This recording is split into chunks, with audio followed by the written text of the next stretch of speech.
할렐루야. 네, 오늘 또 말씀 속에서 주의 음성 듣게 되시기를 예수의 이름으로 축원합니다. 하나님의 말씀은 누가복음 3장 31절에서 32절, 마태복음 1장 6절에서 7절입니다.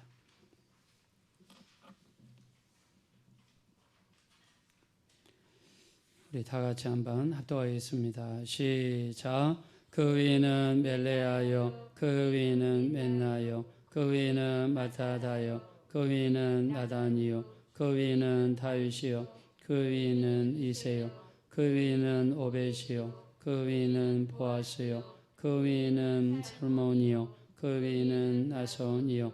이세는 다윗 왕을 낳으니라. 다윗은 우리아의 아내에게서 솔로몬을 낳고, 솔로몬은 르호보암을 낳고, 르호보암은 아비야를 낳고, 아비야는 아사를 낳고. 아멘. 자, 우리 한번 따라하겠습니다. 축복의 통로가 됩시다. 축복의 통로가 됩시다. 축복의 통로가 됩시다. 축복의 통로가 됩시다. 예, 그렇게 되기 원하시면 다 같이 아멘 하겠습니다. 아멘. 네, 오늘은 어린이날이어서 오늘 어린이날과 관련된 우리 말씀을 우리 준비를 했습니다. 그래서 우리가 우리에게 있는 자녀들에게 또 축복의 통로가 되고, 또 배우자는 배우자들 서로끼리, 또 부모님은 자녀에게, 또 자녀는 또 형제자매에게, 또 우리 사랑하는 영혼들이 있으면 우리 주변에 사랑하는 영혼들에게 우리 모두 축복의 통로가 될 수 있는 우리 모두가 되시기를 예수의 이름으로 축원합니다. 자, 오늘은 우리 밧세바에 대한 이야기입니다. 밧세바는 다윗의 아내 중에 한 사람이었습니다. 다윗은 굉장히 많은 아내를 거느리고 있었죠. 자, 그 중에 한 사람이 밧세바인데, 자, 오늘 여기 나와 있는 예수님의 족보, 우리가 성경에는 예수님의 족보가 두 개가 있죠. 하나는 마태복음 1장, 또 하나는 누가복음 3장입니다. 자, 근데 예수님의 족보를 읽어보면 족보에 나와 있는 사람이 다릅니다. 아니, 예수님은 한 분이시고 또 그 족보가 분명히 조상들이 같을 텐데 어떻게 족보가 다를 수 있느냐. 그래서 마태복음 1장 족보하고 누가복음 3장 족보가 다릅니다. 다르니까 사람들은 이건 뭔가 잘못되었다, 성경이 가짜다, 뭐 이렇게까지 공격하는 사람들이 있습니다. 자, 근데 우리가 더 상세하게 들여다보면 마태복음 1장은 요셉, 즉 예수님의 아버지를 중심으로 해서 기록된 족보가 마태복음 1장이에요.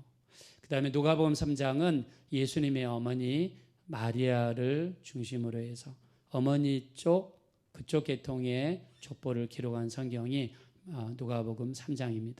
자, 그래서 같을 수가 없죠. 같으면 오히려 뭔가 짜낸 것처럼 이렇게 냄새가 날 수밖에 없죠. 다를 수밖에 없습니다. 자, 근데 신기하게도 이 족보는 서로 다르지만 위로 쭉 올라가다 보니까 만나는 데가 있을 거 아니에요. 우리도 뭐 김 씨든 이 씨든 아니면 성이 다르다 할지라도 언젠가는 이렇게 올라가다 보면 이렇게 만나는 것처럼 두 족보가 만나는 지점이 있는데, 그 지점이 어디냐면 바로 다윗 왕입니다. 다윗 왕에게서 거기서 딱 만나요. 그래서 다윗의 아들들에서 족보가 이렇게 두 개로 쪼개집니다. 그래서 마태복음 1장은 다윗의 아들이었던 솔로몬을 중심으로 해서 족보가 내려가고, 또 누가복음 3장은 다윗의 아들 중에서 나단이라고 하는 아들을 통해서 마리아의 족보가 내려갑니다. 이렇게 해서 또 결국에 어디서 만나냐면 예수님에게서 만납니다. 자, 그래서 예수님에 대한 족보는 두 개다. 마태복음 1장, 또 누가복음 3장.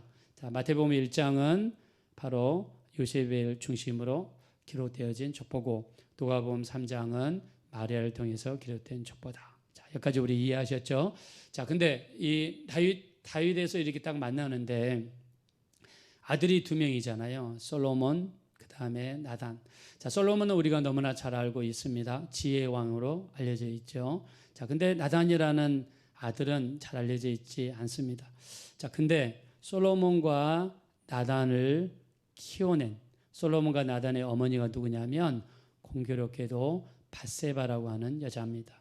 그래서 우리 역대상 3장 5절에 보니까 시므이, 그 다음에 또 소밥, 그 다음에 나단, 솔로몬 이 네 사람을 밧세바의 아들로 이렇게 기록이 되어져 있습니다. 그래서 밧세바는 아들이 4명이 있었는데 시므이, 소밥, 나단, 솔로몬이다. 그 중에서 2명이 예수님의 족보에 들어가는 이런 놀라운 역사가 밧세바를 통해서 일어났습니다. 자, 그러면 다윗 왕에게 있어서 아내가 한 사람이기 때문에 그 밧세바 여자를 통해서 내려간 것이 아니라 바로 다윗 왕에게는 굉장히 많은 아내들이 있었습니다. 근데 그 많은 아내들 또 그들이 낳은 수많은 아들들이 있었지만 이 밧세바라고 하는 여자, 이 여자를 통해서 낳은 2명의 아들, 이들을 통해서 바로 예수님의 족보가 이어진다는 거예요. 자, 밧세바라는 여자가 누굽니까? 이 여자는요, 남편의 이름이 우리아죠. 우리아라는 그 장군은 전쟁터에 나가서 목숨을 걸고 싸우고 있었던 군인이었습니다. 자, 여러분, 여기 아내들도 계시고 남편들도 계신데, 자, 내 남편이 지금 얼굴에 땀을 뻘뻘 흘리면서 그 힘든 건설 현장에서 지금 목숨이 언제 떨어질지 모르는 그런 위험한 곳에서 일하고 계신데 바람을 피울 수 있는 여자가 이 세상에 있을까요? 저는 거의 없다고 생각합니다. 근데 이 밧세바라는 여자는요, 자기 남편이 전쟁터에서 목숨 걸고 싸우고 있는데 집안에서 목욕을 해야 될 이 여자가 목욕을 집 밖에서 했습니다. 옥상에서 산책을 하다가 밑을 내려다보니까 어떤 여자가 집 밖에 나와서 목욕하는 게 눈에 띄었어요. 다윗은 유혹을 받아서 밧세바를 궁궐로 불러들였습니다. 근데 성경 어디에서도 이 밧세바가 부인했다, 가기 싫다, 나는 결혼한 여자입니다, 내 남편은 지금 전쟁터에서 목숨 걸고 싸우고 있는 군인입니다, 이런 말을 설명했다는 구절이 성경 어디에도 찾아볼 수가 없어요. 그래서 저의 내피셜, 나의 개인 생각이지만 아마 밧세바가 어떤 의도가 있지 않았나 이런 생각을 해봅니다. 자, 밧세바를 불러들여서 동침을 했습니다. 그리고 그 사이에서 임신했다는 이야기가 들려왔어요. 그래서 다윗은 완전 범죄를 꾸미기 위해서 전쟁터에 나가 있는 우리아를 불러들이고 집에 가서 자기 아내랑 밧세바랑 잠을 자게 만들어서 자연스럽게 임신이 된 것처럼 꾸미려고 했습니다. 자, 근데 우리아라는 장군이 가서 잠을 잤습니까? 안 잤습니까? 잠을 안 잤어요. 왜 안 잤습니까? 내 동료들은 전쟁터에서 목숨을 걸고 싸우고 있는데 어떻게 나만 편하게 집에 가서 편한 곳에서 아내랑 같이 잠을 잘 수 있습니까? 거절했습니다. 그리고 성전 문지기들과 문에서 잠을 잤어요. 이게 여러분 정상이죠. 이게 여러분 정신이 똑바로 박힌 사람이라면 이게 정상이에요. 지난주에 누나가 잔소리한다고 누나를 죽여요. 그것도 25번이나 찔렀더라고요. 그리고 농토에 있다가 사람을 버렸어요. 이게 여러분 정상입니까? 지금 뭔가 세상이 완전히 미쳐서 지금 돌아가는 것 같아요. 윤리도 없고 정도 없고 도덕도 없고 사람과 사람 사이에 이런데 하나님과 나 사이의 관계도 어떤가 한번 우리 살펴봐야 되지 않을까요? 내가 정말 하나님 앞에 온전히 서 있는가? 내가 하나님 앞에 정말 우리 예수님 말씀처럼 마태복음 16장 24절 누구든지 나를 따르려거든 자기를 부인하고 자기 십자가를 지고 나를 따르라고 말씀하셨어요. 자, 십자가는 내가 가지고 있는 수많은 어려움들입니다. 내 주변에서 내 의지와 상관없이 발생하는 수많은 어려움들은 내 십자가예요. 근데 많은 사람들은 그 십자가를 무조건 버립니다. 우리가 영적으로 강한 사람이 돼야 되는데 영적으로는 너무나 약한 사람들이 되어가고 있어요. 자, 우리아는 정상적인 사람이에요. 자, 근데 밧세바랑 잠을 자지 않았습니다. 자, 이것을 알았던 다윗은 완전 범죄를 꾸미기 위해서 편지를 하나 썼습니다. 전쟁터에서 가장 치열한 곳에 우리아를 배치하고 우리아 모르게 아군이 철수하게 만들어라. 그리고 적들에 쌓여서 죽게 만들라는 그 편지를 전쟁터에 나가는 우리아의 손에 넘겨줬습니다. 우리아는 자기를 죽이는 그 편지 그 손에 무슨 내용이 들어있는지 모른 채로 전쟁터에 나갔고 그 편지를 전해줬습니다. 그리고 최전선에서 최전방에서 싸우다가 적들이 둘러싸여서 죽었습니다. 자, 이것으로 인해서 하나님이 다윗에게 대노하셨어요. 엄청나게 대노하셨어요. 아무리 성군이고 아무리 하나님 마음이 합한 사람이었지만 다윗이 짓는 그 범죄에 대해서 하나님이 진노했습니다. 자, 나중에 밧세바를 궁으로 데려왔습니다. 그리고 임신을 했죠. 근데 아기가 태어나자마자 시름시름 앓아서 눕기 시작합니다. 다윗이 그를 위해서 일주일 동안 금식을 했지만 첫 번째 아기는 죽었어요. 아마 이 사건으로 인해서 밧세바가 굉장히 하나님 앞에 깨지고 깨달은 것 같습니다. 자, 그 밧세바를 통해서 4명의 자식이 태어났습니다. 시므이, 소밥, 나단, 솔로몬. 밧세바가 이 자식들을요 굉장히 하나님 보시기에 합당하게 키운 것 같아요. 그러니까 예수님의 족보에 2명이나 들어갔죠. 그래서 밧세바는 비록 첫 번째 행실은 정숙하지 못했으나 깨닫고 돌아온 다음에 제2의 밧세바는 하나님 앞에 쓰임받을 수 있는, 자식들에게 선한 영향을 줬고 자식들에게 축복의 통로가 되는 이런 거룩한 어머니로 바뀌게 되었습니다. 할렐루야. 우리도 이 땅에 살면서 수많은 죄를 짓고 삽니다. 또 이렇게 더럽고 저렇게 더러운 수많은 더러운 것들을 우리가 품고 살아가고 있어요. 자, 그렇다 할지라도 밧세바와 같이 정말 내 자녀들에게, 또 내 남편에게, 내 아내에게, 내 사랑하는 부모님들에게, 내 형제자매에게 내가 선한 영향을 끼치리라, 축복의 통로가 되리라 작정하는 사람들에게는 하나님께서 밧세바와 같이 쓰시는 놀라운 역사가 반드시 나타나게 될 줄로 믿습니다. 제2의 밧세바가 되셔서 여러분 가정의 축복의 역사가 이루어지기 원하시면 다 같이 아멘 하시겠습니다. 자, 이런 관점에서 한번 자녀들에게 응용해 보겠습니다.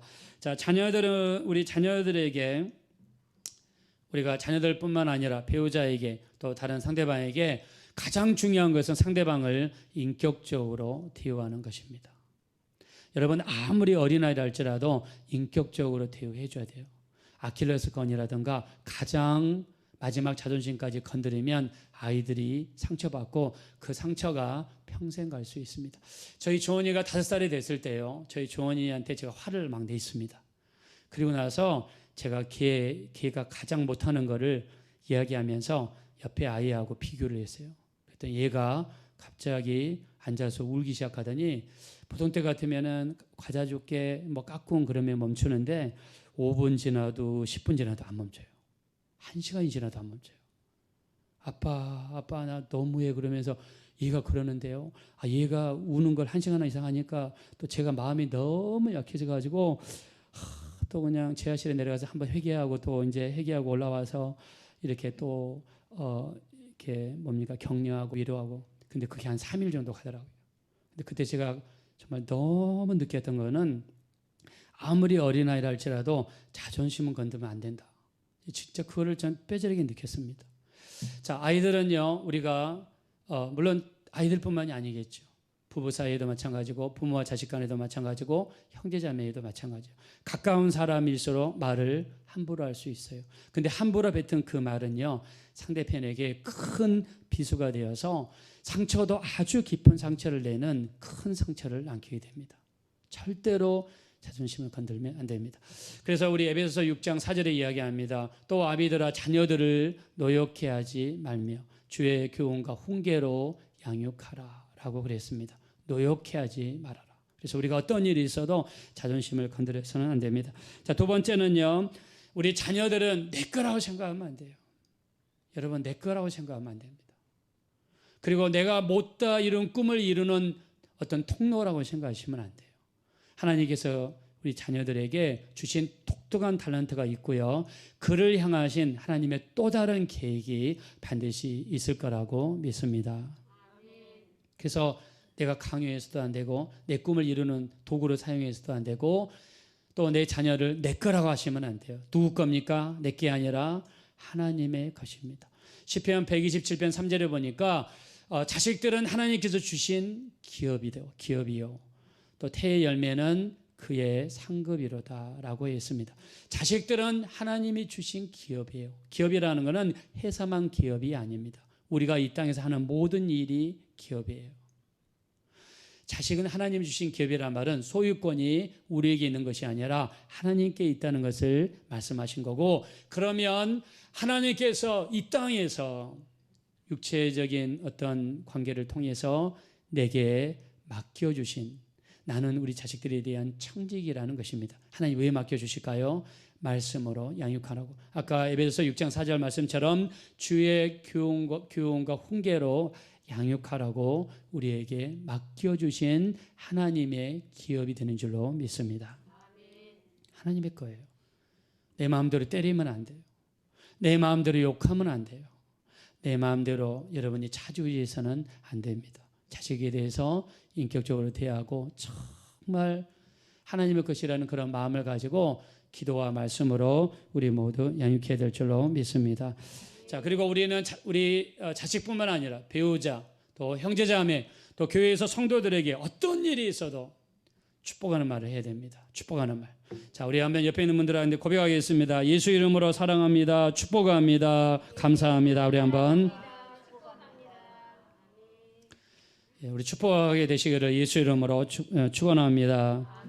자, 우리 잠언서 18장 21절에 보니까 죽고 사는 것이 혀의 힘에 달렸나니 혀를 쓰기 좋아하는 자는 혀의 열매를 먹으리라 그랬습니다. 자, 혀는 죽고 사는 것이 혀에 달렸어요. 자, 이렇게 혀에 권세가 있고 힘이 있고 능력이 있는데 여러분, 이 혀를 통해서 자식을 저주해요. 자식한테 욕해요. 자식을 판단해요. 그러면 안 되죠. 스스로가 자기 얼굴에 침 뱉는 것이죠. 여러분, 자식은요, 또 우리 배우자는요, 우리 주변에 사랑하는 영혼들에게 축복을 해야 됩니다. 베드로전서 3장 9절에 보니까 악을 악으로, 욕을 욕으로 갚지 말고 도리어 복을 비는 자가 되라.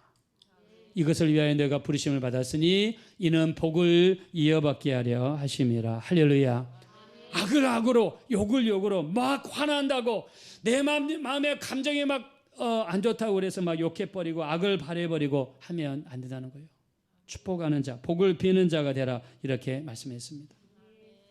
그래서 우리 자녀들에게, 비단 자녀들뿐만 아니죠, 교회에서 우리가 사랑하는 성도들에게 반드시 우리는 축복하는 말을 해야 될 줄로 믿습니다. 자, 이스라엘 백성들은 자식들에게 세 가지 교육을 시킨다고 그럽니다. 첫째, 성경 교육. 두 번째, 언어 교육. 세 번째, 돈 버는 교육을 시킵니다. 여러분, 우리 첫 번째는요, 성경 교육이에요.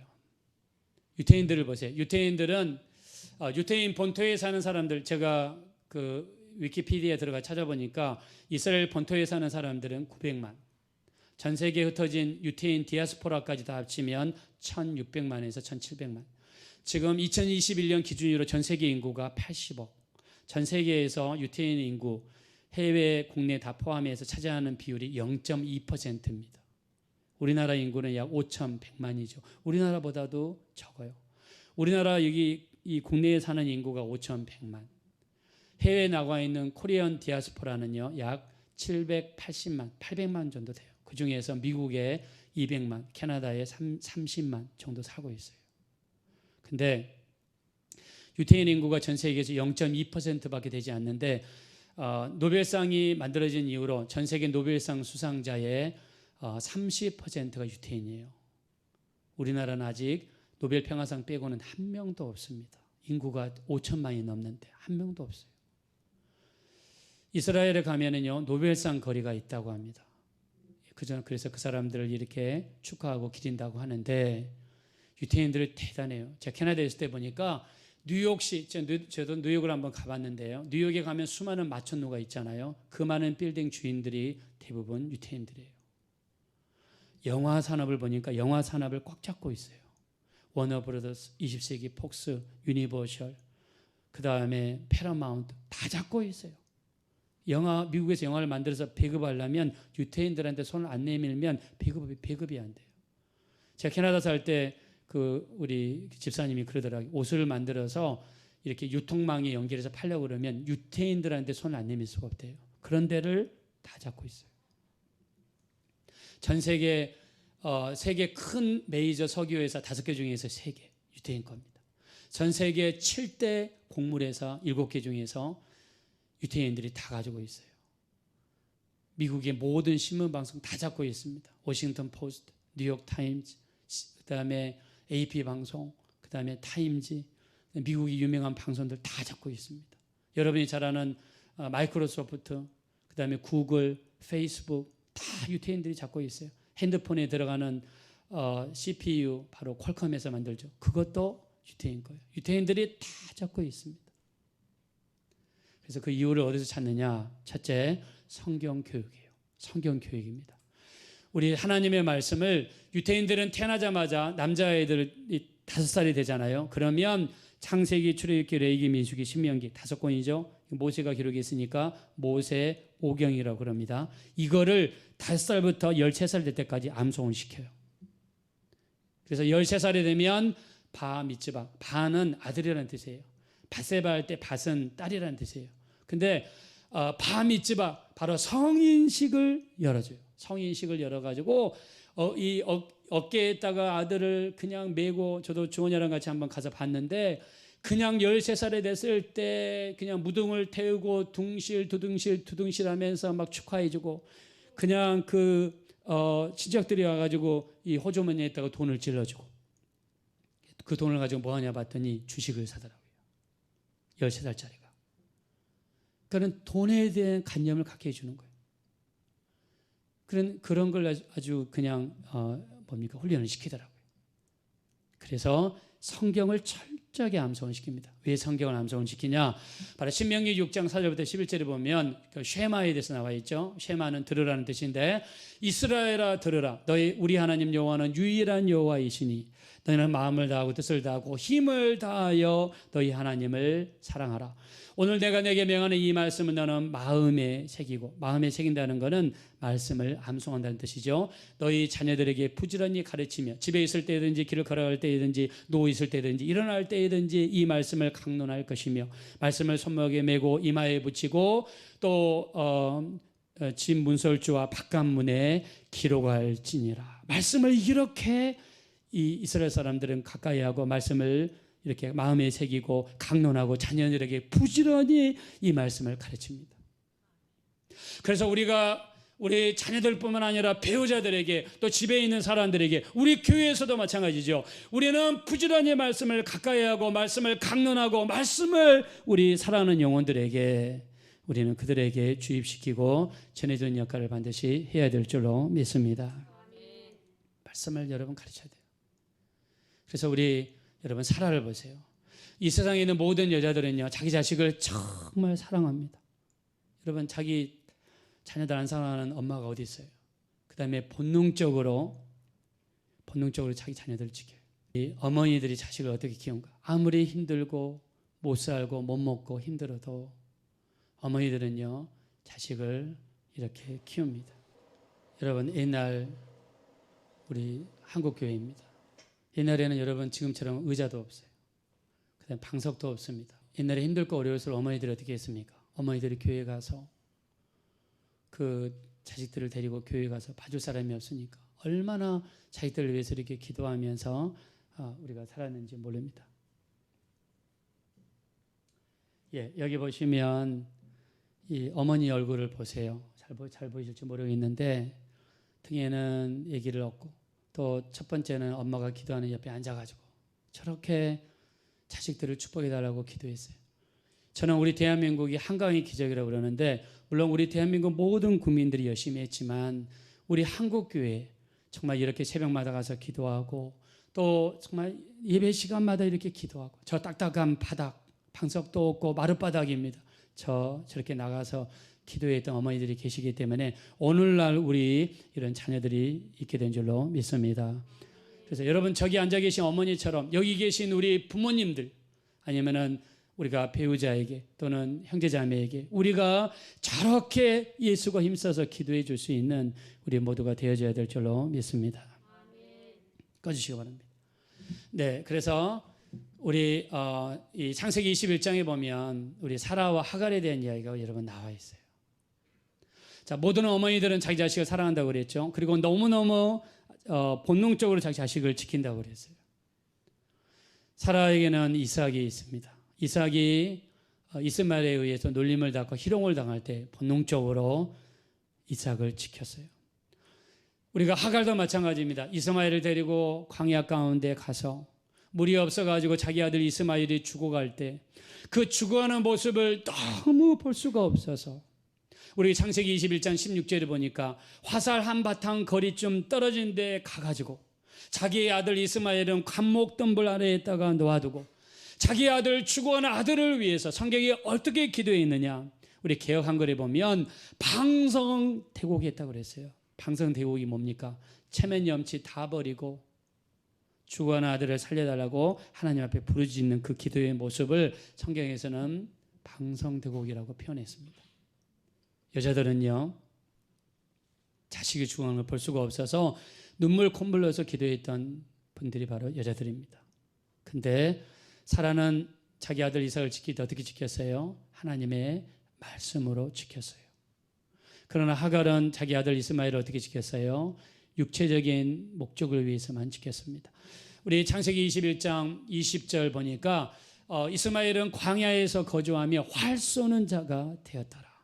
그리고 하갈이 자기 아들을 위해서 아내를 얻어가지고 왔는데 이스라엘 백성에서 얻은 것이 아니라 바로 애굽에서 얻어가지고 갖다 줬더라.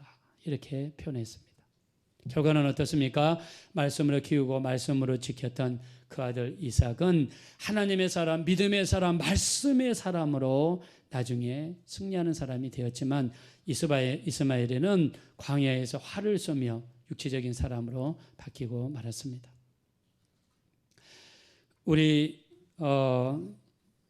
우리에게 주신 하나님의 자녀들, 또 우리에게 주신 주변에 살아가는 영혼들, 우리 그 영혼들은요, 정말 그들을 위해서 우리 하나님께서 기도하라고 우리 하나님이 우리에게 허락해 주셨습니다. 그래서 우리가 축복의 통로가 되기 위해서 우리는 어떻게 해야 되냐면 정말 믿음으로서 기도로서 말씀으로서 우리 그들에게 선한 영향을 줄 수 있는 우리 축복의 통로가 되어야 됩니다.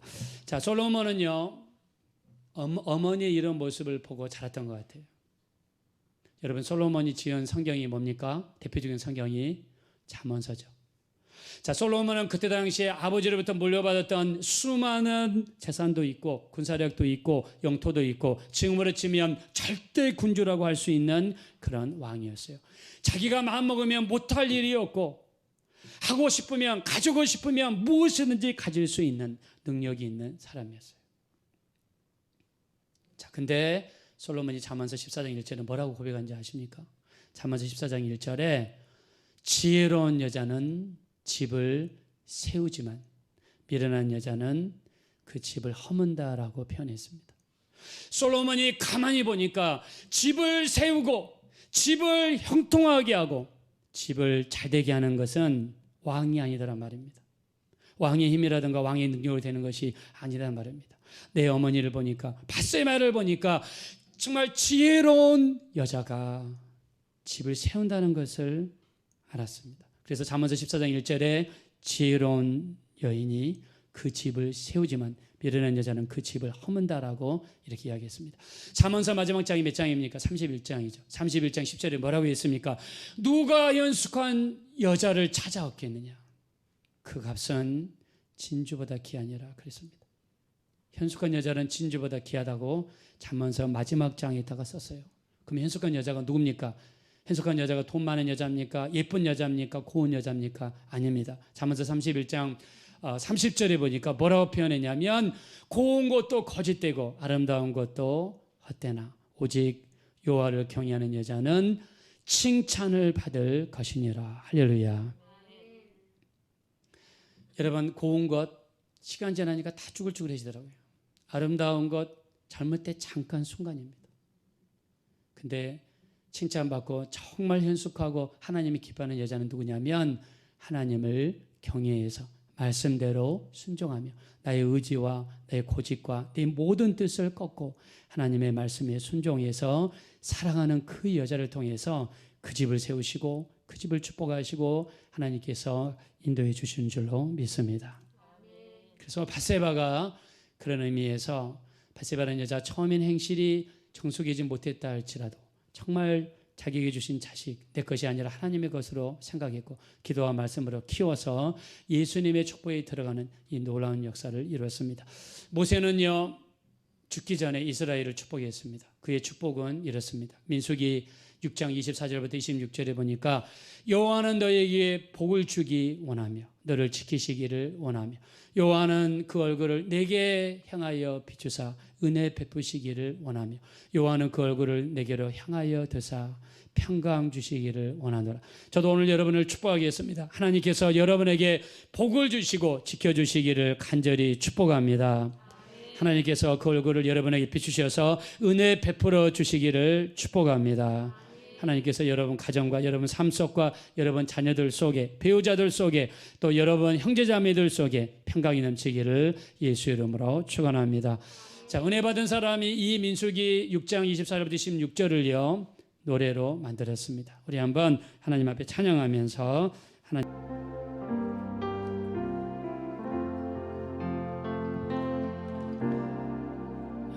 너신 하나님 너를 지키시는 분 그 얼굴을 드사 평강 주길 원하네. 전능하신 하나님 너를 인도하는 분 내게 은혜 베푸시길 원하네. 영원한 사랑으로 말씀하시네. 너에게 이렇게 복을 주노라. 여호와는 내게 복을 주기 원하며 여호와는 너를 지키시기를 원하며 여호와는 그 얼굴을 내게 비추사 내게 평강 주시길 원하네. 가슴에 손 얹으시고 전능하신 하나님 전능하신 하나님 너를 지키시는 분 그 얼굴을 내게 드사 그 얼굴을 내게 드사 평강 주길 원하네. 전능하신 하나님 너를 인도하는 분 내게 은혜 베푸시길 원하네. 영원한 사랑으로 말씀하시네. 너에게 이렇게 복을 주노라. 여호와는 아멘. 내게 복을 주기 원하며 여호와는 너를 지키시기를 원하며 여호와는 그 얼굴을 내게 비추사 내게 평강 주시길 원하네. 우리 가슴에 손 얹으시고 기도하실 때 하나님 정말 나를 축복해 주십시오. 내 가정을 축복해 주십시오. 우리 배우자를 축복해 주십시오. 부모님을 축복해 주십시오. 또 우리 자녀들을 축복해 주십시오. 은혜 베푸시고 복을 주시고 지켜주시고 은혜 베푸시고 평강 주시어서 정말 내가 축복의 통로가 되어서 살아가는 사람들에게 하나님의 은혜를 전달하는 전달자가 되도록 사용하여 주십시오. 우리 합심으로 간절히 기도하겠습니다. 돌아가시고 잡으라